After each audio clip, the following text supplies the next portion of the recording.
పాత కొత్త అనేటువంటి సమస్య ఎక్కడ లేదన్న. ఇది కేవలం మీడియా మిత్రులు సృష్టించినటువంటి సృష్టి.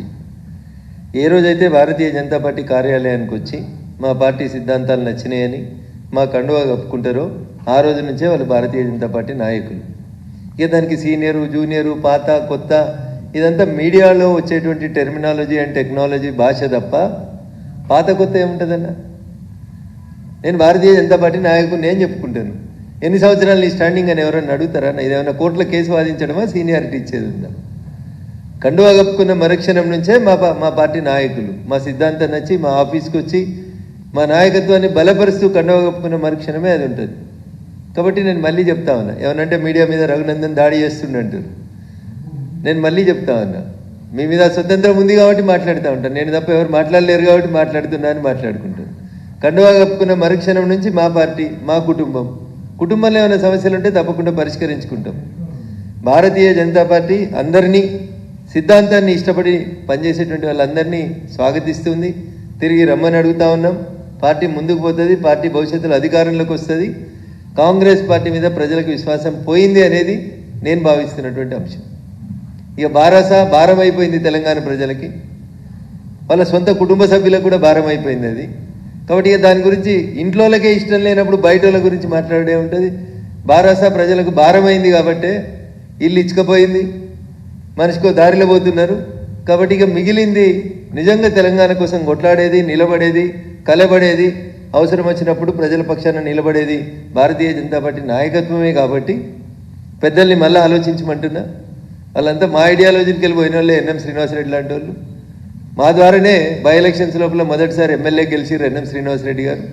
కాబట్టి అట్లాంటి వాళ్ళు చాలామంది ఆ రోజున్న పరిస్థితులలో ఏమైనా తొందరపడి నిర్ణయాలు తీసుకున్నా మళ్ళీ ఆలోచించుకోవాల్సినటువంటి సమయం అయితే ఆసన్నమైందని చెప్పి నేను భావిస్తా ఉన్నా.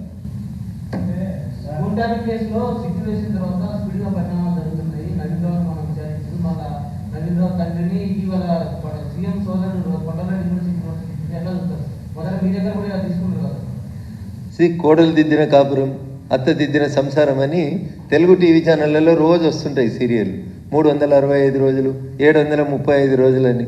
అట్లా సిట్టు ముఖ్యమంత్రి వచ్చినప్పటి నుంచి మొదలుపెట్టింది ఇన్వెస్టిగేషన్. 1వ సిట్ అయిపోయింది, 2వ సిట్ వచ్చింది. 2వ సిట్ తర్వాత 6 నెలల తర్వాత బహుశా నాకు తెలిసి 3వ సిట్ వస్తుంది అనుకుంటా. ఈ 3వ సిట్ అయిపోయాక ఇంకో సంవత్సరం తర్వాత 4వ సిట్ వస్తుంది.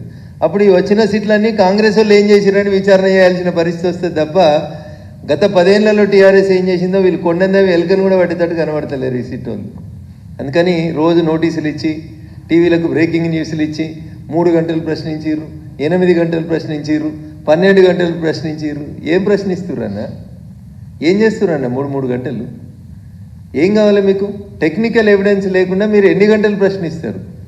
ఎవరి ఫోన్ నెంబర్కి వెళ్ళి ఎవరి ఫోన్ నెంబర్కి పోయింది కాలం మీ దగ్గర ఉంది. ఎవరు ఫోన్లు ట్యాప్ చేసిరని ఎయిర్టెల్ వాళ్ళకి, జియో వాళ్ళకి, టాటా వాళ్ళకి అందరికీ నోటీసులు ఇస్తే బిఎస్ఎన్ఎల్ వాళ్ళకి వాళ్ళే ఇస్తారు కదా. ఇగో మాకు ఈ నెంబర్లు ట్యాప్ చేయమని ఇచ్చిండ్రు, ఈ నెంబర్లు ఎవరైనా ఇస్తే టెక్నికల్ ఎవిడెన్స్ అయిపోతుంది కదా. ఆయా కంపెనీల సీఈఓలను పిలిచి వాళ్ళకు వచ్చిన లెటర్లని, మెయిల్లని తీసుకుంటే that will become a technical evidence. ఓ రోజు రఘునందన్ రావుని పిలిచిరు, ఓ రోజు నవీన్ రావుని పిలిచిరు, ఓ రోజు కొండలరెడ్డిని పిలిచిరు, ఓ రోజు రేవంత్ రెడ్డి అన్నని పిలిచిరు, ఓ రోజు రేవంత్ రెడ్డి డ్రైవర్ని పిలిచిరు. ఏందన్నా ఇదంతా? పిసిసి ప్రెసిడెంట్గా రేవంత్ రెడ్డి గారు చెప్పలేదా నా ఫోన్లు ట్యాప్ అయినాయని? అదే రేవంత్ రెడ్డి ముఖ్యమంత్రి అయిన తర్వాత మొన్న మధ్యలో మీడియా మిత్రులు అడిగితే చెప్తాడు, నా ఫోన్ ట్యాప్ అయితే నన్ను కూడా వెళ్తురు కదా అంటాడు. అంటే ప్రతిపక్ష నాయకుడిగా ఏం మాట్లాడినారు మీరు? ముఖ్యమంత్రి అయిన తర్వాత ఏం మాట్లాడుతున్నారు? ఇలా కొండలరెడ్డి గారికి సిట్ నోటీసులు, రేపు హాజరు కావాలి. ఎల్లుండి కొండలరెడ్డి గారి డ్రైవర్ను ప్రశ్నించారు, అవతల ఎల్లుండి రేవంత్ రెడ్డి గారు గన్మెన్ను ప్రశ్నించారు. ఎన్ని రోజులన్నా ఈ ప్రశ్నించుడు? ఫలితం ఎప్పుడు వస్తే చెప్పుండ్రి. అమాయకులు అల్కగా దొరికిరని 4 పోలీసు వాళ్ళని తీసుకుపోయి జైలు వేస్తారు. 6 నెలల తర్వాత వాళ్ళు యువతలకు వచ్చారు. వాళ్ళు యువతలకు వచ్చి కూడా మళ్ళీ 6 నెలలు అయ్యాయి. కర్త కర్మ క్రియ ఏళ్ళన్నీ ఒక్కని దిక్కే చూపెడుతున్నాయి. ఒక్కని పిలిచేందుకు మీకు భయం అవుతుంది సిట్కి. వీళ్ళు వాళ్ళు ఆఖరికి వాళ్ళ బిడ్డ కూడా చెప్పింది కదా, ఇంటి అల్లుని ఫోన్ ఇవ్వడానికి ఇంటి ఆర్డర్ ఇంతకంటే ఫాల్తు పంచాయతీ ఉంటుందా అని అడిగింది బిడ్డ. ఇంకా ఎంతకంటే ఎక్కువ సాక్ష్యం ఏం కావాలి? ఇంటి అల్లుని ఫోన్ వింటారా అని అడిగింది.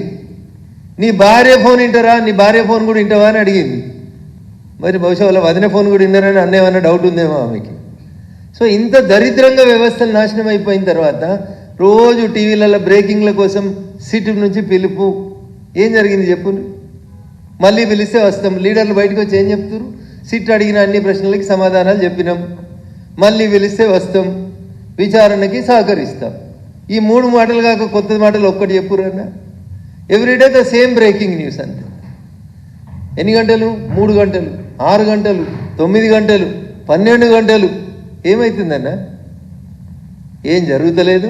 నాలాంటి కనిపిస్తుంది దీనిలో ఏం జరిగేటట్లేదు. ఇది ఉత్త టైంపాస్ వ్యవహారం.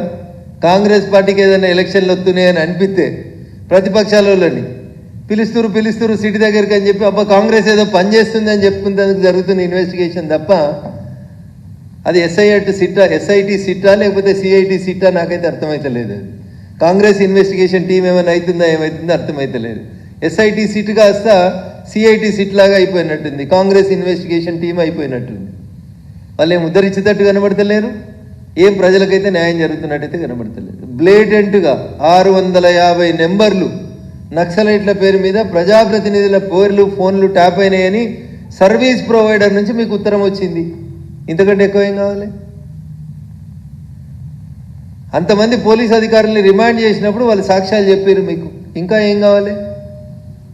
ఉన్నది ఉన్నట్టు మాట్లాడితే ఊరందరికి శత్రువు అంటారు. అట్లున్నది నా పంచాయతీ. రఘునందన్ రావుకి ఏం అవసరం? ఎందుకు మాట్లాడుతున్నాడు? Raghunandan Rao is the first victim. Telephone tapping first victim Dubbaka by elections నేనే. ఇంతకంటే ఎక్కువ ఎన్ని చెప్పినా వాళ్ళకి పోలీసు వాళ్ళకి అర్థం కావు. వాళ్ళ ఇన్వెస్టిగేషన్ తూతూ మంత్రం మమ తప్ప ఏం లేదు అందులోపల. మళ్ళీ రేపు మున్సిపల్ ఎలక్షన్లో అవో ఇవో వస్తున్నాయి కాబట్టి వీళ్ళకి నోటీసులు ఇస్తున్నాం, వాళ్ళకి నోటీసులు ఇస్తున్నాం, పేపర్లలో పెద్దగా రాయించుకొని వాళ్ళని పెద్ద లీడర్లను చేసేందుకు తప్ప ఇంకో